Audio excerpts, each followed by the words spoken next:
Hi there, and welcome once again to the Joe Roberts podcast. The title of today's podcast is Perfectionism and Shadow. This is a subject which is very close to my heart, and it's also a subject about which I have a lot to say. So if I forget anything, or there's things that I don't cover in this, I may very well make a part 2 of this podcast, because it is a huge topic and it's entirely possible that there may be things that I want to cover at a later point in time. But I'm going to cover as many different angles to this as I can in this podcast. It's a subject which is close to my heart. It has affected me. I have identified with it quite strongly in my adult life, and it's caused a lot of damage in my adult life, and identification with it has caused a lot of suffering in my life. And since it exists on a spectrum, and since it to varying degrees affects everybody, I think that this is a really useful podcast for me to make, and I think that others could learn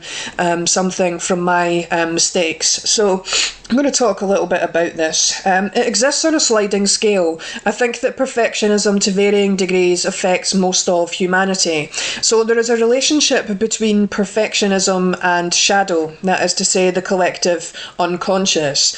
So when people perceive traits and characteristics within themselves that they find undesirable or unacceptable in some way, they attempt to banish them from their life, to banish them from their persona, their psyche. But you can't actually do that. This is according to Carl Jung's theory, and also according to pretty much everybody's lived experience. You can't actually get rid of an aspect of yourself. You can only make it unconscious. So what happens is you push it out of your awareness, but other people are still able to see that characteristic within you. So in today's world, we're not always self-loving. Our world does not advocate for self-love and self-compassion and self-acceptance to the degree that it could.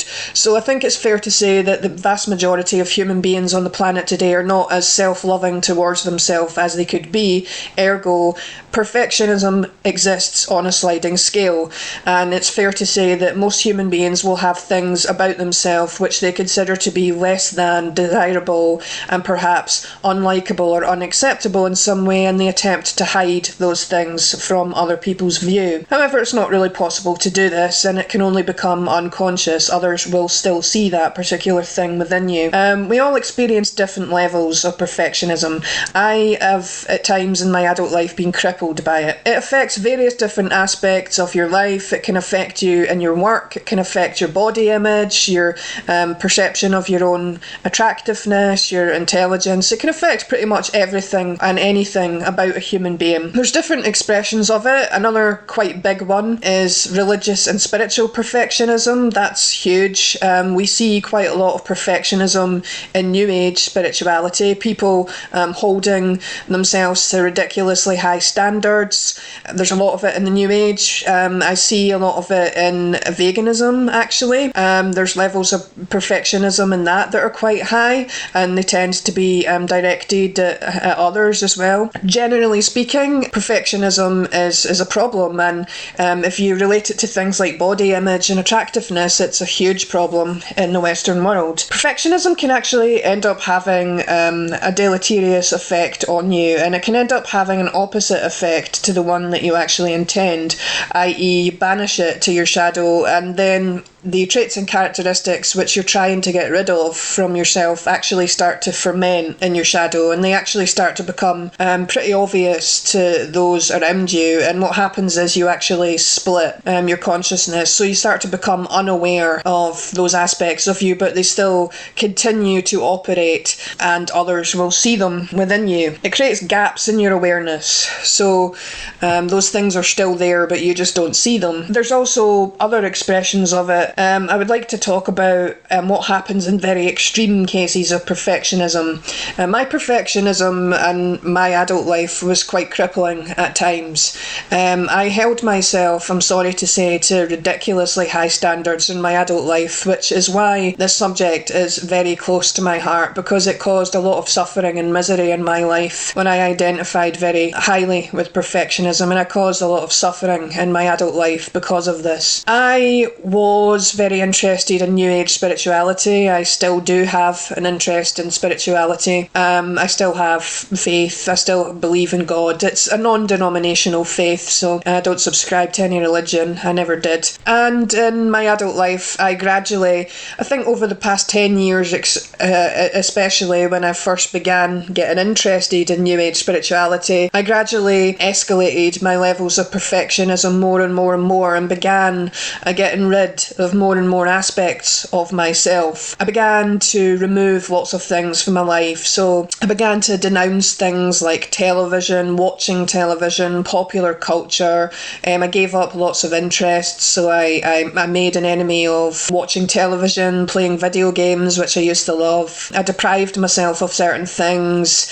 I perpetually beat myself up over choices, over lifestyle choices, and I generally held myself to ridiculously high standards, and it escalated and escalated and escalated until around 18 months ago it started to reach a crisis point, and I was forced to face a lot of things, and I had to face that a lot of the standards I was holding myself to in my adult life were ridiculously high and causing a very great deal of suffering. There are lots of expressions of extreme perfectionism that I could talk about.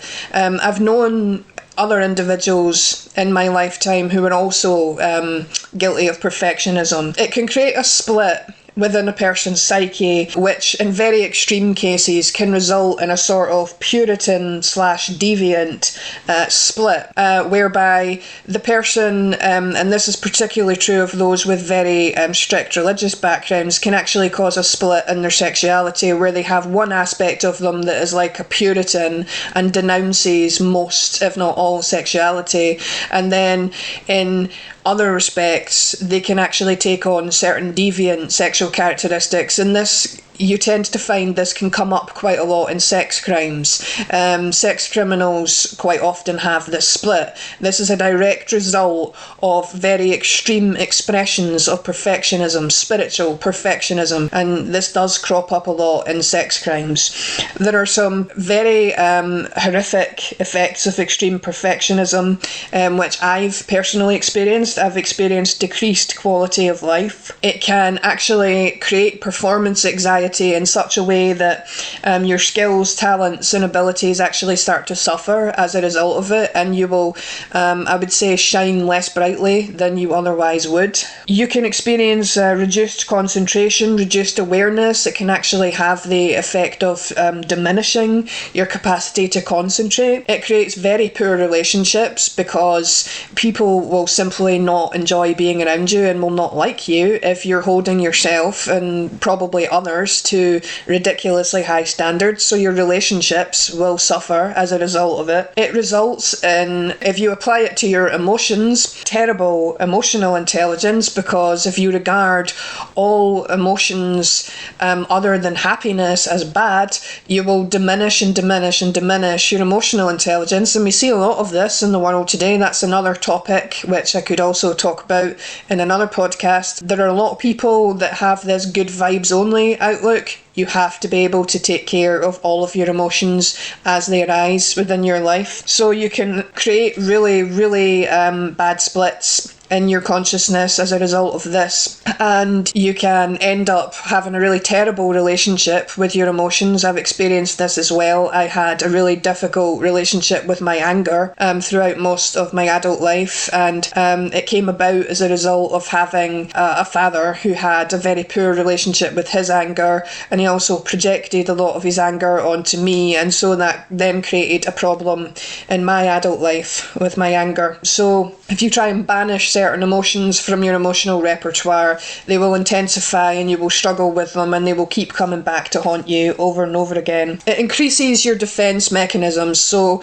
perfectionism actually increases the likelihood of defense mechanisms, especially psychological projection. Those whom tend to hold themselves to very high standards tend to be very high in levels of psychological projection, so they will constantly be projecting their suppressed emotions projections onto the most flimsy of situations. That's, again, another topic that I will speak about in another podcast, psychological projection. It's a huge topic. In other extreme expressions of perfectionism, it can increase abusive behaviour.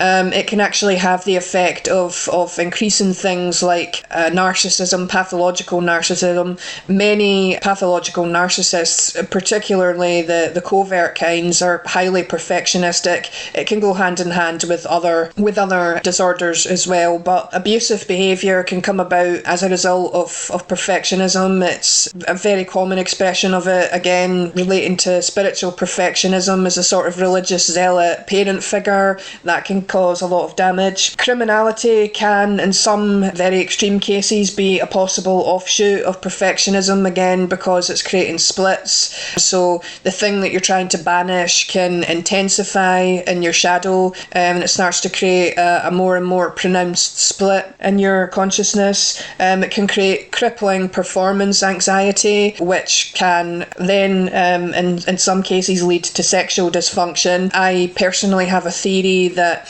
erectile dysfunction is a direct result of performance anxiety, which is a direct result of perfectionism. People trying to or wanting to hold themselves to a very high standard to the point where they can imagine being anything less than perfect in a particular area. And of course it can have massive effects on a person's anxiety levels, full stop. If you're constantly trying to hold yourself to ridiculously high standards, you're going to experience anxiety. That goes without saying. So with all of that being said, there are certain antidotes to this, and the antidote that is the greatest antidote there is to that and to anything, and that is self-love. And that's a topic that I will definitely be speaking about at length in other podcasts, because it's the antidote to all dysfunction and disorder and suffering, and it's the antidote to perfectionism. Self-love, it's not always easy in